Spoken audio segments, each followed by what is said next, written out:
এখন অনেক প্রশ্ন আছে, এই সনাতনী জাগরণ মঞ্চটা কি, সেটার মধ্যে যে নেতৃত্ব দিচ্ছেন যে ইসকন সেটা কি, তারপরে যে ভদ্রলোক এর নেতৃত্ব দিচ্ছেন যাকে বলা হচ্ছে চিন্ময় তিনি কি, এই সমস্ত অনেকগুলো প্রশ্নের অনুসন্ধানের এখানে আবশ্যক আছে। তবে আমি সাবিক রাজনৈতিকভাবে বলবো, এইটা হচ্ছে শেখ হাসিনার ক্ষমতাচ্যুত হওয়ার পর থেকেই আমাদের পাশের দেশের যে সংবাদপত্র এবং অন্যান্য সামাজিক যোগাযোগ মাধ্যম তারা বারবার প্রকাশ চেষ্টা করছে বাংলাদেশের সংখ্যালঘু নির্যাতন হচ্ছে। এটা একেবারেই ভিত্তিহীন কথা।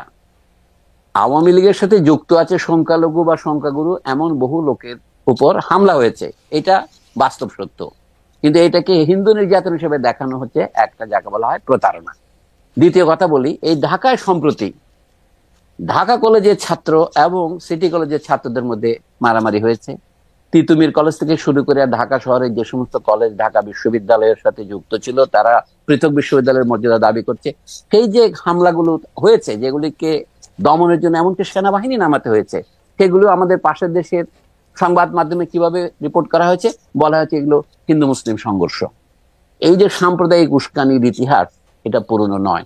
তো বর্তমানে শেখ হাসিনা যদি ক্ষমতায় ফিরে আসবার জন্য সাম্প্রদায়িক উস্কানিকেই মাধ্যম হিসেবে ব্যবহার করেন, এটা যে তার আমলের যে ব্যাপক হত্যা সংঘটিত হয়েছে যেটাকে লোকে গণহত্যা বলছে, সেইটাকে কি তিনি জায়েজ করার জন্য এটা বলছেন? এটা তো বিস্ময়কর ব্যাপার। স্যার, প্রশ্নটার একটা লেয়ার ছিল যে সরকার এটাকে ঠিকমতো হ্যান্ডেল করছে কিনা, এটা যদি একটু বলতেন। আরেকটা যদি আপনি বলতেন যে তাকে ইসকন থেকে বাদ দেওয়া হয়েছিল, সংবাদ সম্মেলন করে বলা হয়েছে, প্রেস রিলিজে বলা হয়েছে, এবং সেটা এই সরকারের আমলেও না, সেটা সাবেক সরকারের আমলে, তারপরও তাকে ইসকনের সাথে ট্যাগ করা এবং তাকে ইসকন নেতা বলতে বলা, এইটার ব্যাপারটা যদি একটু বলতেন। না না, ইসকন জিনিসটা কি জিনিস এটা দেখতে হবে। ইসকন জিনিসটা ইউরোপে শুরু হয়েছে, ইসকন জিনিসটা মার্কিন দেশে আছে এবং পৃথিবীর বহু দেশে সিঙ্গাপুর বা কানাডা এটা নিষিদ্ধ হয়েছে। কেন হয়েছে সেটা আপনি আমার চেয়ে ভালো জানেন। তাতে ইসকন কে আন্তর্জাতিক কৃষ্ণ ভাবনা অমৃত সংঘ নামে বাংলায় অনুবাদ করা হয়েছে। ইন্টারন্যাশনাল মানে সোসাইটি ফর কৃষ্ণ কনসাসনেস, নামটা সুন্দর। এটার পিছনে যদি আপনি যেতে চান, এর পিছনে ভারতে যে আদর্শকে হিন্দুত্ববাদী আদর্শ বলা হচ্ছে, যেটাকে সরাসরি ফেসিবাদের সাথে সম্পর্কিত বলছেন অনেকেই। আমি বলবো এটা ফেসিবাদের সাথে সম্পর্কিত না, এটা তো ফেসিবাদী, এর আদর্শ ফেসিবাদী। তো সেইটার একটা যদি তরল সংস্করণ আপনি এমনকি শ্রীকৃষ্ণের নামেও প্রচার করেন, সেটা তো আপনার গণতান্ত্রিক হয়ে যায় না। এখন শ্রীকৃষ্ণের সাথে নামের সাথে এই ভদ্রলোকের নাম কি চিন্ময় কৃষ্ণ দাস, তার ভালো নাম কিন্তু কি যেন ধর, তিনি একজন কায়স্থ হিন্দু।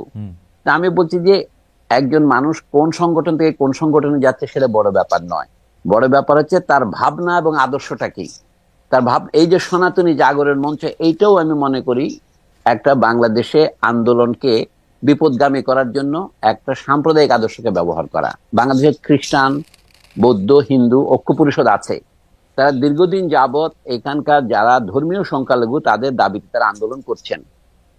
সেই আন্দোলনে তো বহু পথ আছে, আমি তাকে আন্দোলনের পথ শিখিয়ে দেব না, কিন্তু এখন তারা যে এজিটেশন নিচ্ছে, ধরুন একজন মানুষকে গ্রেপ্তার করা হয়েছে, বাংলাদেশে শত শত রাজনৈতিক নেতাকে গ্রেপ্তার করা হয়েছে, শেখ হাসিনার আমলেও হয়েছে, এর আগে অন্যান্য আমলেও হয়েছে, সামরিক আমলেও হয়েছে, এখনো হচ্ছে। এখন যে সরকার, এটা হচ্ছে অস্থায়ী সরকার, অন্তর্বর্তী বলছি আমরা। তো এই সরকারের আমলেও যারা গ্রেপ্তার হয়েছে তাদেরকে আদালত থেকে অনেক সময় দেখা গেছে লোকে ডিম ছুড়ে মারছে, নানা রকমের অনাচার করছে, যেগুলি খুব অভিপ্রেত নয়।